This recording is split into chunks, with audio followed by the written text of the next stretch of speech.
ga bo be le morago mo goreng tshwetso eo e kgapelwe thoko mme ke tshwetso eo kwa bofelong e ka thibelang baithuti ba le dikete di le 12 go tswelela ka dithuto. Our interest more court must make sure or the reviewer or they make sure the minister reverse the decision that he took, which is unholy decision. Mo kgweding e fetileng tona Nzimande o na laela gore palo ya baithuti ba bantšha e fokodiwe lengwe la mabaka e le gore NSFAS e ka se kgone go ba rebolela madi fela baithuti ba ngongorisiwa ke seo. Tšhelete gona minister a ka se re botse gore a na tšhelete ke minister of higher education tshwantse a be le strategy or le plan ya go mobilize tšhelete to fund batho ba nkare ba qualify.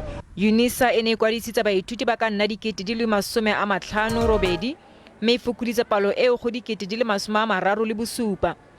Go le jalo Commission ya Ditokelo tsa Botho le mokgatlho wa boramolao wa bantsho ba tshegetsa ntlha eno kahlolelo e sekegilwe. Molemone motho SABC News, Pretoria.